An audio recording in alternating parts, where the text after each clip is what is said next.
I didn't find out about my parents' anniversary from them. I found out by accident. A casual comment. A date mentioned too easily. A smile that didn't include me. When I finally asked my sister about it, she didn't hesitate. She didn't lower her voice. She didn't look uncomfortable. She just said it calm, certain, effortless. It's only for family. The room didn't go quiet. The world didn't stop. But something inside me did. Because in that moment, I realized this wasn't about a dinner, or a celebration, or a misunderstanding. It was about the fact that somehow, quietly, without anyone ever telling me, I had stopped being considered family. My name is Emily Carter, and I was 32 years old when I learned how easily a person can be erased without being yelled at, insulted, or openly rejected. There was no fight, no dramatic argument, no slammed doors. Just a sentence delivered as if it were obvious, like a rule everyone already knew except me. I remember standing there, nodding as if it made sense, even though my chest felt hollow. I remember forcing a small smile, the kind you use when you don't want to look foolish for asking a question you weren't supposed to ask. Inside, though, my thoughts were racing. Only for family? Then what was I? I had grown up in the same house, sat at the same table, celebrated the same birthdays, called the same two people mom and dad. I hadn't disappeared. I hadn't moved across the world. I hadn't cut anyone off. And yet, there it was. A milestone anniversary. A room full of people I shared blood and history with. And somehow, I wasn't included, not because I couldn't make it, not because plans changed, but because no one thought to invite me. Or worse, they thought about it and decided not to. I didn't ask my parents directly, not that day. Something held me back. Maybe it was pride. Maybe it was fear of hearing the confirmation out loud. Or maybe deep down I already knew the answer. What hurt most wasn't the exclusion itself. It was how normal it felt to everyone else. My sister spoke as if she were explaining a seating arrangement. As if she were doing me a favor by clarifying expectations. As if my confusion was the real inconvenience. I went home that night and sat alone in my apartment, replaying her words over and over. Only for family. I tried to understand when the definition had changed, and why no one had bothered to tell me. That was the moment something shifted. Not loudly, not dramatically, but permanently. And I didn't know it yet. But that sentence, the one meant to dismiss me so casually, was about to change the way I saw my family forever. I had always been the one who stayed. Not in a dramatic way, not as a martyr. Just quietly, consistently, like a piece of furniture no one notices until it's gone. Growing up, I learned early that my role in the family wasn't to lead or to shine. It was to support, to adjust, to make things easier for everyone else. My sister, Sarah, was older by 4 years, louder by nature, and endlessly confident. She was the one teachers remembered, the one relatives praised, the one my parents described as strong and capable. I was described as easy. At first, I thought that was a compliment. Being easy meant I didn't complain when plans changed. I didn't push back when my preferences were overlooked. I didn't cause scenes or demand attention. I adapted. I helped. I filled in the gaps without being asked. When my parents needed someone to stay home and help with errands, it was me. When Sarah was busy or overwhelmed, I was the backup. When holidays needed organizing, rides needed arranging, or last-minute favors needed covering, I showed up. I told myself that was what family did. Even as adults, the pattern never really changed. When my parents started needing more help, doctor appointments, paperwork, small household repairs, I was the one who handled it quietly. Sarah lived closer to them geographically, but somehow I was always the one coordinating schedules, making calls, checking in. If something went smoothly, it was expected. If something went wrong, I felt responsible. Sarah, on the other hand, was treated like the decision-maker. She had opinions, and they mattered. When she suggested something, my parents listened. When I did, it was considered optional. I don't think anyone consciously decided this. It just happened the way habits do, slowly, comfortably, without anyone questioning them. I never thought to question it either.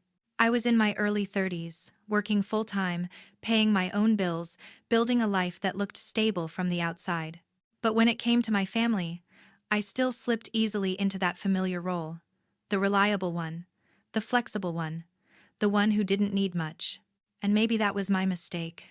Because the more dependable I became, the more invisible I felt. Family gatherings followed the same rhythm. Sarah often took charge, choosing dates, suggesting restaurants, coordinating details.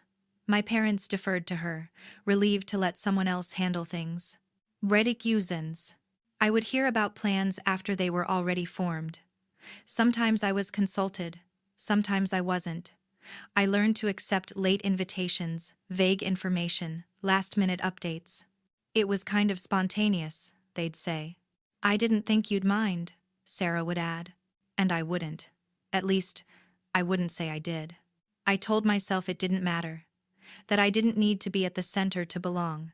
That being included at all was enough. But belonging shouldn't feel like something you earn by staying quiet. Looking back, I can see the small moments I ignored, the conversations that stopped when I entered the room, the decisions made without me, the subtle way my presence became optional. I mistook silence for peace. I mistook flexibility for strength. And so, when my sister said, "It's only for family," it didn't come out of nowhere. It landed on a foundation that had been quietly built for years. I had always been there for birthdays, for holidays, for crises, for ordinary days that needed an extra pair of hands. I had shown up without keeping score, without asking for recognition. But somewhere along the way, being the one who was always there, turned into being the one who didn't need to be invited. And I didn't realize how dangerous that role was, until the day I was finally left out completely.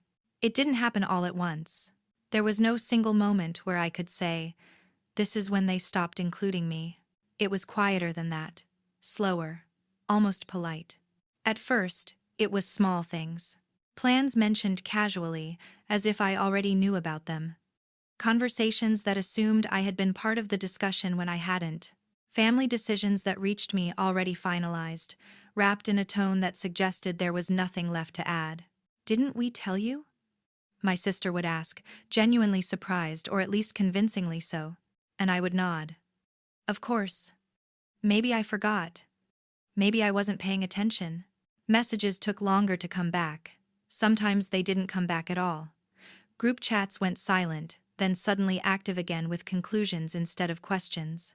I told myself everyone was busy. We were all adults now. Lives got complicated.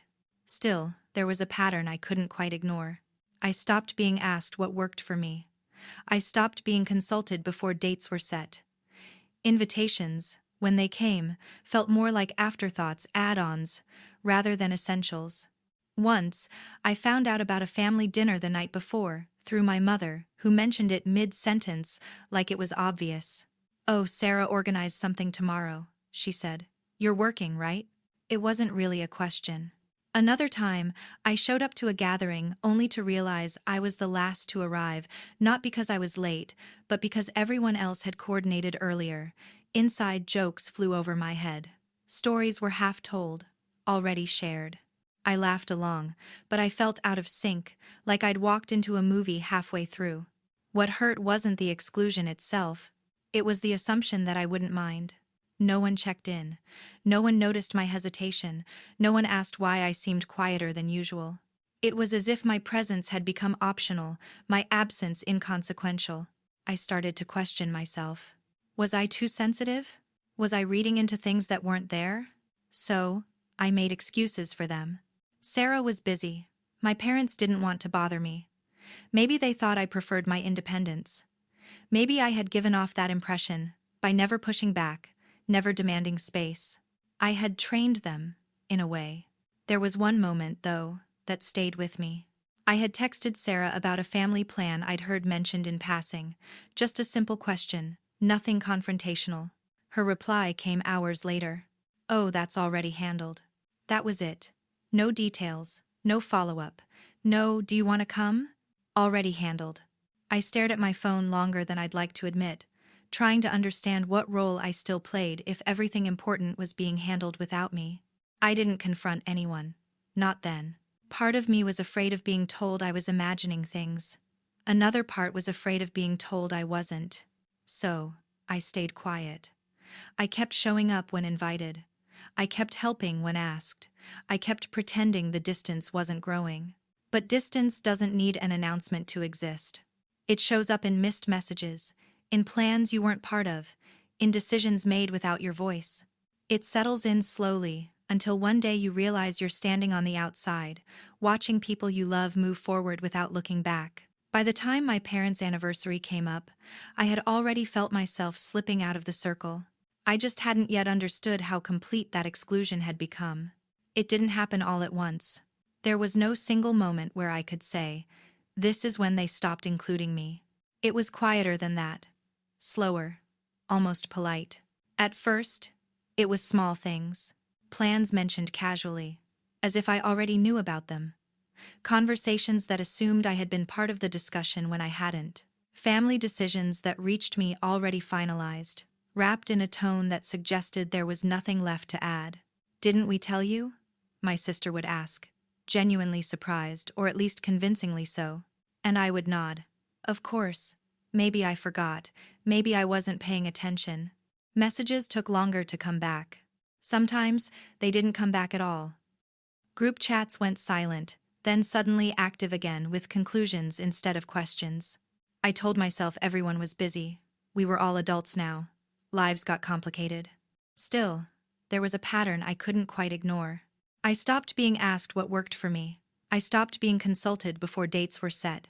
Invitations, when they came, felt more like afterthoughts, add-ons, rather than essentials. Once, I found out about a family dinner the night before, through my mother, who mentioned it mid-sentence like it was obvious. "Oh, Sarah organized something tomorrow," she said. "You're working, right?" It wasn't really a question. Another time, I showed up to a gathering only to realize I was the last to arrive, not because I was late, but because everyone else had coordinated earlier. Inside, jokes flew over my head. Stories were half told, already shared. I laughed along, but I felt out of sync, like I'd walked into a movie halfway through. What hurt wasn't the exclusion itself. It was the assumption that I wouldn't mind. No one checked in. No one noticed my hesitation. No one asked why I seemed quieter than usual. It was as if my presence had become optional, my absence inconsequential. I started to question myself. Was I too sensitive? Was I reading into things that weren't there? So I made excuses for them. Sarah was busy. My parents didn't want to bother me. Maybe they thought I preferred my independence. Maybe I had given off that impression by never pushing back, never demanding space. I had trained them, in a way. There was one moment, though, that stayed with me. I had texted Sarah about a family plan I'd heard mentioned in passing. Just a simple question, nothing confrontational. Her reply came hours later. "Oh, that's already handled." That was it. No details, no follow-up. "No, do you want to come?" Already handled. I stared at my phone longer than I'd like to admit, trying to understand what role I still played if everything important was being handled without me. I didn't confront anyone. Not then. Part of me was afraid of being told I was imagining things. Another part was afraid of being told I wasn't. So I stayed quiet.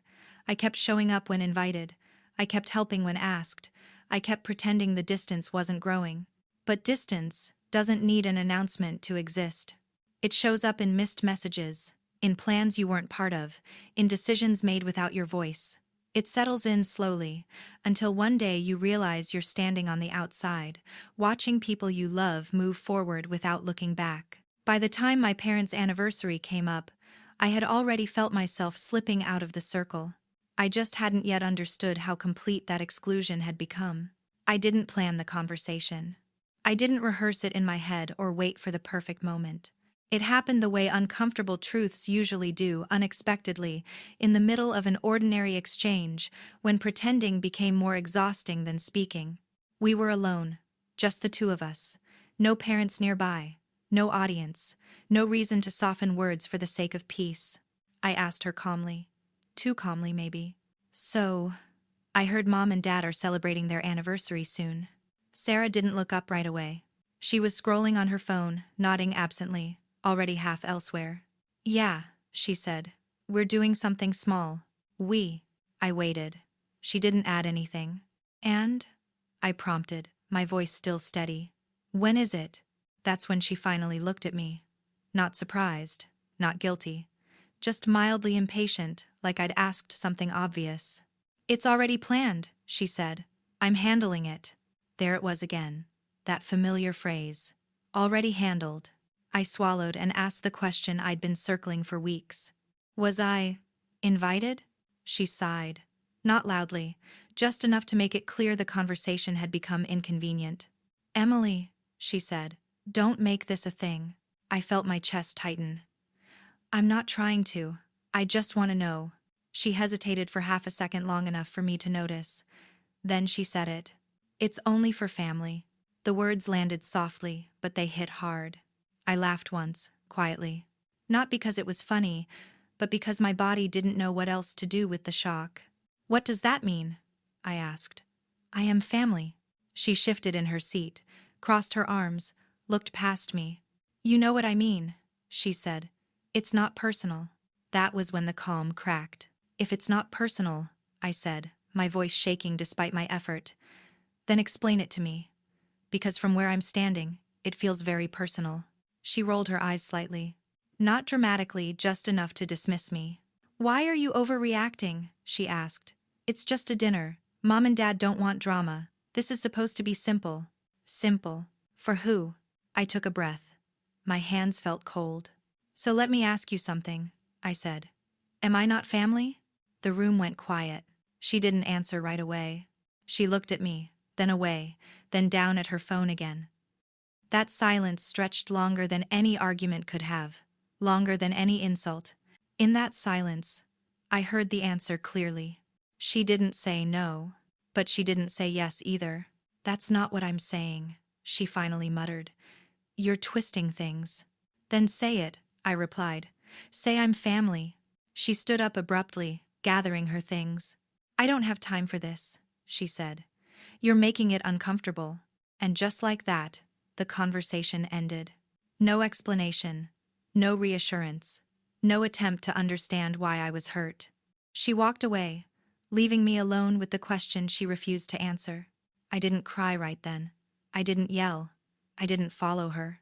I just stood there, replaying the moment over and over, the hesitation, the silence, the way she chose avoidance over honesty. That was when it finally sank in. The exclusion wasn't accidental. It wasn't a misunderstanding.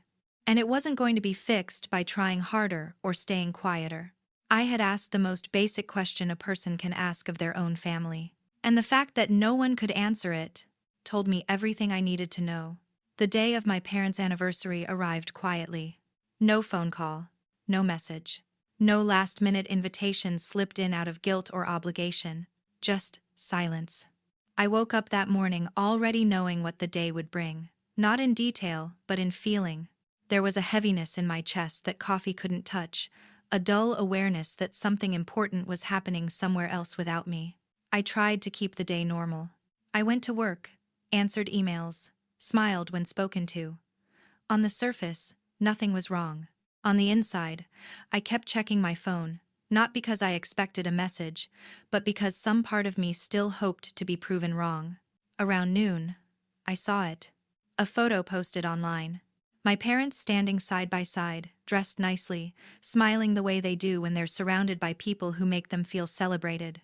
Sarah was there too, standing close, one hand on my mother's shoulder, as if she belonged exactly where she was meant to be. The caption was simple: "Anniversary dinner with family. Family." I stared at the screen longer than I should have. I zoomed in. Not to look for myself, I knew I wouldn't be there, but to take in the details. The table setting, the familiar restaurant, the expressions on their faces. They looked happy. And that was the hardest part. Because their happiness existed without me. Effortlessly. Comfortably. As if my absence hadn't changed the picture at all.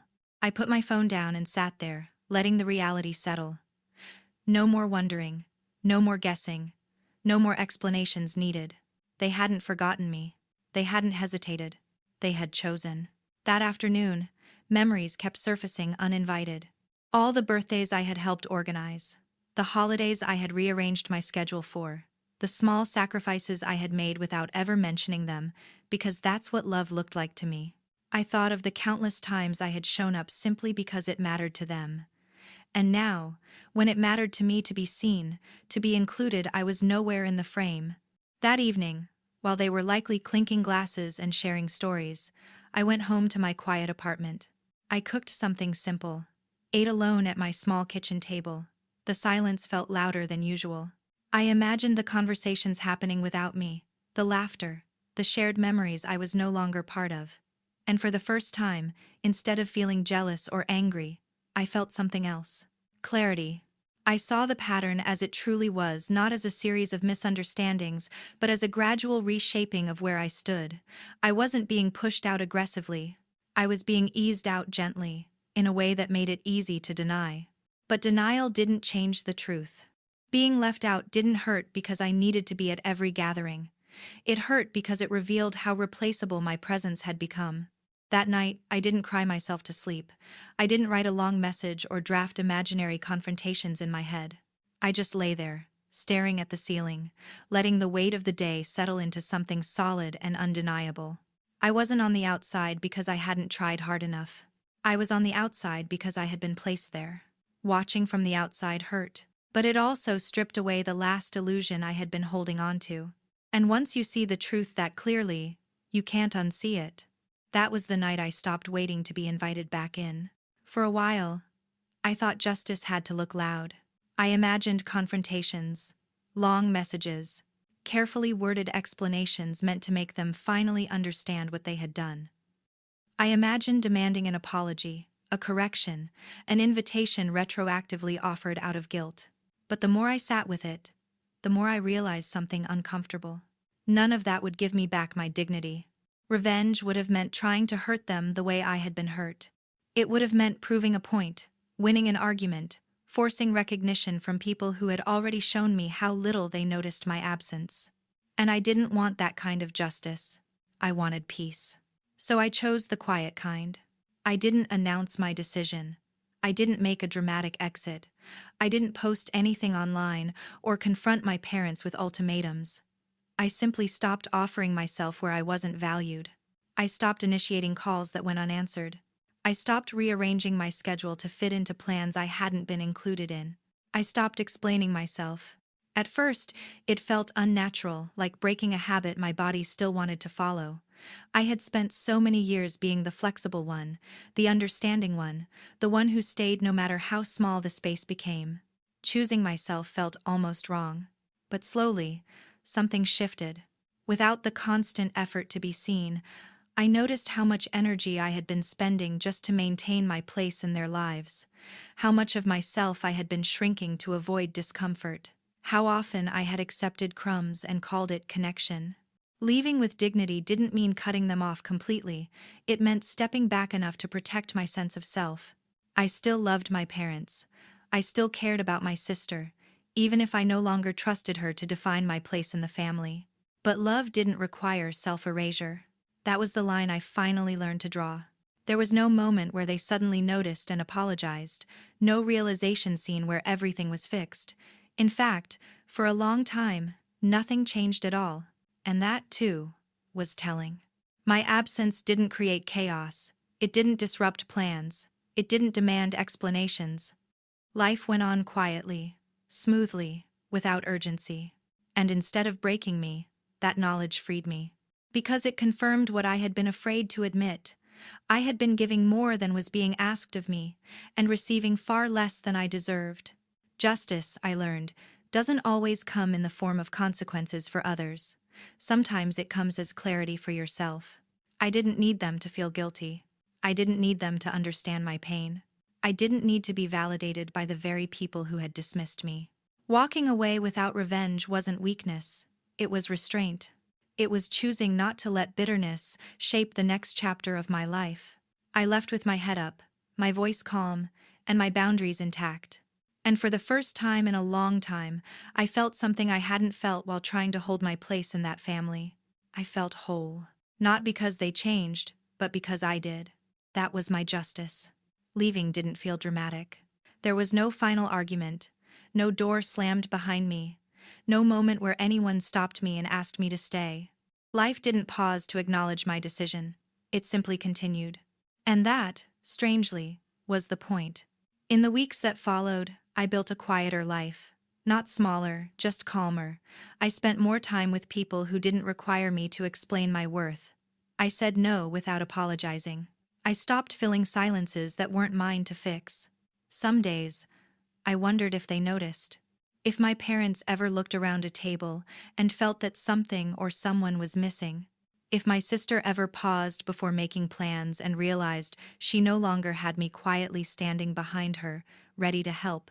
If they did, they never said anything. At first, that hurt. Then it didn't. Because the absence of reaction became its own answer. I stopped measuring my value by their awareness of me. I stopped waiting for recognition that might never come. What surprised me most was how much space opened up once I stepped away. Space to think. Space to breathe.